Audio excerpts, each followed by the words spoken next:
प्रदेश सरकार का 1 वर्ष का कार्यकाल पूर्ण होने पर बैतूल विधायक हेमंत खंडेलवाल ने जिला भाजपा कार्यालय विजय भवन में आयोजित पत्रकार वार्ता को संबोधित करते हुए कहा कि मध्य प्रदेश में भरपूर प्राकृतिक संसाधन है, जल की उपलब्धता भरपूर है, खनिज है, वन संपदा है और वन्य प्राणी है, समृद्ध सांस्कृतिक और पुरातात्विक विरासत है। यहाँ कृषि, पशुपालन, उद्योग और पर्यटन के विकास की अपार संभावनाएं।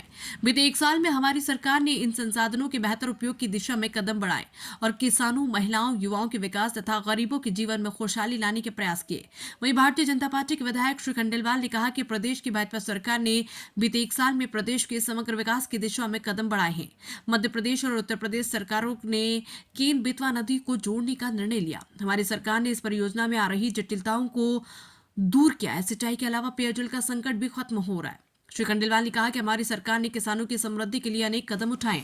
हम समर्थन मूल्य पर गेहूं की खरीदी पर 125 रुपए प्रति क्विंटल बोनस दे रहे तथा समर्थन मूल्य 4,892 रुपए प्रति क्विंटल पर सोयाबीन की खरीदी की जा रही है। किसानों की भूमि संबंधी समस्याओं को समाप्त करने के लिए हमने ई पंजीयन, नामांतरण, बंटवारे आदि की व्यवस्था की है। उन्होंने कहा कि कृषि उत्पादन में मध्य प्रदेश लगभग अधिकतम सीमा के निकट पहुंच रहा है, इसलिए भविष्य में किसानों की आय बढ़ाने के लिए पशुपालन को बढ़ावा दे रहे हैं। इसके लिए हमने राष्ट्रीय डेयरी विकास बोर्ड से समझौता किया, जिसके तहत बैतूल जिले को मॉडल के तौर पर चयनित किया है। इसी राह के चलते हुए हमारी सरकार ने सरकारी नौकरियों में महिलाओं को 35% आरक्षण देने का फैसला किया, जो देश में सबसे ज्यादा है। सरकार ने लाडली बहना योजना में 1,29,00,000 बहनों के खातों में 1,92,12,000 से अधिक की राशि डाली है। श्री खंडेलवाल ने कहा कि हमारी सरकार का प्रयास युवाओं को शिक्षित और सक्षम बनाकर उन्हें रोजगार से जोड़ना है। शिक्षा के क्षेत्र में एक विसंगति को दूर करते हुए हमारी सरकार ने कुलपति का पदनाम बदलकर कुलगुरु कर दिया।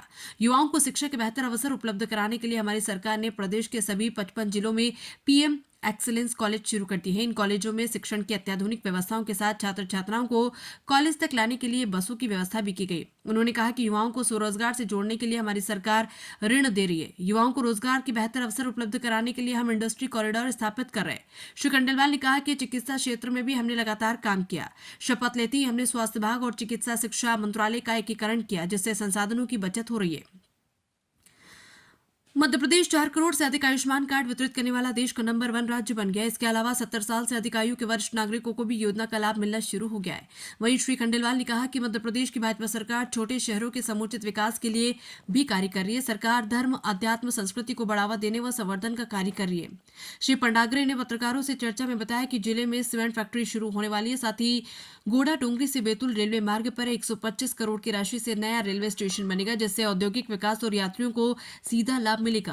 पत्रकार वार्ता में भाजपा जिला अध्यक्ष आदित्य बबला शुक्ला, जिला मीडिया प्रभारी सूर्यदीप त्रिवेदी विशेष रूप से मौजूद रहे। मध्य प्रदेश की सरकार ने एक बड़ा काम साइबर तहसील और नामांतरण और बंटवारा ऑनलाइन हो और साइबर हमारा इसके माध्यम से हो, ऑनलाइन के माध्यम से हो, तो इसको लेके शायद प्रदेश में पहल करने वाला मध्य प्रदेश पहला स्टेट। संपत्ति का ई रजिस्ट्रेशन और ई स्टैंपिंग भी ये शुरू की जा रही है और संभाग और जिला और तहसील की सीमाओं का पुनर्निर्धारण।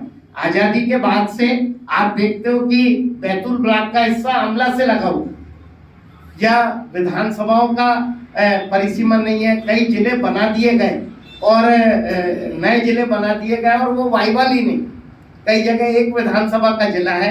तो पहली बार पूरा का पूरा आयोग गठित करके इस पे सरकार काम कर रही है कि जैसे मोहन सरकार ने थानों का परिसीमन किया। आप देखते हो कि बैतूल बाजार से लगे गांव का थाना साइखेड़ा पड़ता था, बैतूल बाजार से दूर। तो अभी हमने थानों का परिसीमन किया, अब तहसीलों का, ब्लॉक का, जिले का, फिर उसके बाद में विधानसभा और लोकसभा तो जो आयोग है वो तय करता। लेकिन पहली बार सरकार ने कि जिले की वायबिलिटी बने और एक इतनी आबादी किसी जिले में रहे कि एडमिनिस्ट्रेशन ठीक चले,